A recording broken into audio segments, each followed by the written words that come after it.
வணக்கம். நான் டாக்டர் ராமநாதன் அர்ச்சனா. இன்றைக்கு 2025ஆம் ஆண்டு ஆகஸ்ட் மாதம் 7ஆம் திகதி இன்றைய தினம் பாராளுமன்ற அமர்வுகளுடைய கடைசி நாள். இன்றைய தினம் ஒரு கடிதம் ஒன்றை சிங்களத்தில் வாசித்திருப்பேன் பாராளுமன்றத்தில். அது தொடர்பாக நான் விரிவாக்கத்தையும் விளக்கத்தையும் இன்னபடியம் என்றதையும். ரெண்டாவது, நான் ஏற்கனவே கேட்ட ஒரு கேள்விக்கு பிரதம மந்திரி அவர்கள் பதிலளித்திருக்கிறார். அந்த பதினுடைய கடிதத்தையும் விரிவாக ஒரு வீடியோவில் போடுவது நீங்கள் ஆறுதலாக பார்க்கலாம். அது இந்த விடயம் நாங்கள் இப்போது இப்போ நான் உங்களுக்கு கதைக்கின்ற விடயம் எது தொடர்பானதுன்னு சொன்னால், செல்வம் அடைக்கலநாதன் பாராளுமன்ற உறுப்பினர்கள் மன்னார் மாவட்டத்தை சேர்ந்தவர். அவர் எழுதிய ஒரு கடிதம் தொடர்பானதும் அதற்கு நான் ஏன் சைன் பெற்றேன் என்பது தொடர்பானதும் இந்த வீடியோ. சரிதானே? இதில் அவருடைய கடிதத்தை ஃபஸ்ட்டாக வாசிக்கிறேன். His Excellency the President, Democratic Socialist Republic of Sri Lanka, Colombo. ஜனாதிபதிக்கு எழுதப்பட்டிருக்கிற கடிதம். Your Excellency, urgent request for a meeting regarding the ongoing windmill project in Mannar. மன்னாரில் இருக்கிற விண்மில் ப்ரொஜெக்ட் தொடர்பான ஒரு அவசரமான கடிதம் ஒன்றை இவர் எழுதியிருக்கிறார். We the undesigned elected members of parliament try to urgently seek an appointment with your excellency concerning the ongoing windmill projects being implemented in Mannar. மன்னாரில் உங்களுடைய அதாவது மன்னாரில் இப்போது அந்த காற்றாலை பிரச்சனையோடு போய்கொண்டிருக்கிறார். தொடர்பாக உங்களை சந்திப்பதற்கு ஒரு கடிதம் ஒன்றை இவர் அனுப்பியிருக்கிறார். As political representative of the affected region and an unanimous decision in the district coordinating committee, we have collectively decided to oppose the continuation of this large-scale wind power projects. This decision is driven by multiple serious concerns, including severe informational degradation, destruction of livelihoods, particularly in the fisheries, home gardening and agriculture sectors, increased incidence of flooding, now posing a growing unsustainable threat to the resident of Mannar. அதாவது இந்த காற்றாலை காரணமாக மன்னாரில் வேறு எழுதியிருக்கிறாங்க. நாங்கள் அந்த டிசிசி மீட்டிங்கில் இதற்கு நாங்கள் ஒப்போஸ் பண்ணினோம். இதுக்கு அனுமதி வழங்கவில்லை. அப்படி வழங்காத சந்தர்ப்பத்திலையும் கூட இதுக்கு நாங்கள் வழங்காமலுக்குரிய காரணம் என்னன்னு சொன்னால், அதாவது சுற்றாடல் பாதிப்புகள் ஏற்படும். அதை விட எங்களுடைய வாழ்வாதாரங்கள் பாதிக்கப்படும். முக்கியமாக மீன் தொழிலாளர்களுடைய வாழ்வாதாரங்கள், அதை விட வெள்ளப்பெருக்கள் ஏற்படும் என்ற காரணங்களால் டிசிசி மீட்டிங்கில் இவர்கள் அதை எதிர்த்திருக்கிறார்கள். While we initially did not oppose the 100 megawatt Tambapavani wind farm, our experience with the project has been deeply concerning. The issues have been primarily stemmed from a poor planning and decision making, as well as a lack of sensitivity and conclusion by key officials. This has significantly eroded public trust and created an untenable situation on the ground. அதாவது ஆரம்ப காலத்தில் 100 megawatt 100 megawatt தம்பபவானி என்ற இடங்களில் விண்மில் project win form உண்டை அதே வீரர்கள் ஆரம்ப காலத்தில் எதிர்க்காத வந்த விளைவுகள் காரணமாக நாங்கள் இப்போது கொஞ்சம் அலர்ட் ஆகியிருக்கிறோம். அது சரியாக பிளான் பண்ணப்படாததாலையும் சரியாக நடைமுறைப்படுத்தாததாலையும் பொதுமக்களுக்கு பெரிய பாதிப்பு வந்திருக்கிறது என்று எழுதியிருக்கிறார்.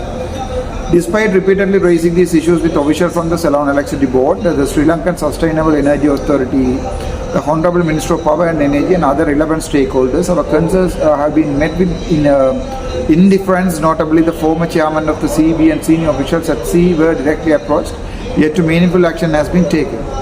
அதாவது முதல்ல சிலோன் எலக்ட்ரிசிட்டி போர்ட்டுக்கும் அதே நேரம் Sri Lanka sustainable energy authority SCEA சொல்கிறது அவர்களுக்கும், மற்றது மினிஸ்டர் ஆஃப் அதாவது எலக்ட்ரிசிட்டி அதாவது மின்சார அமைச்சருக்கெல்லாம் நாங்கள் அதை சொல்லியிருந்தாலும் அதுக்கு எந்த நடவடிக்கையும் சரியாக எடுக்கப்படவில்லை என்று சொல்லுகிறார்.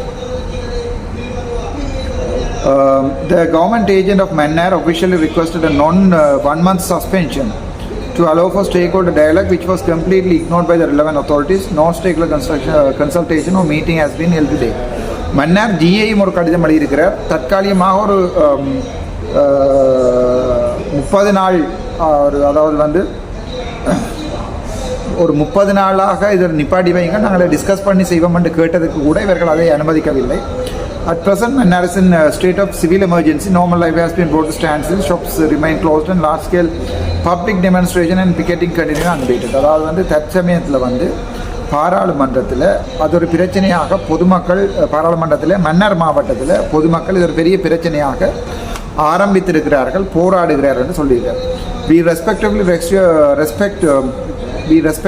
request Your Excellency to grant us an urgent meeting to discuss this matter and endeavor a path forward in the best interest of the environment, local communities and national development. We thank you for your excellency for your attention. இதில் அவர் திருப்பமடை இருக்கிறார்.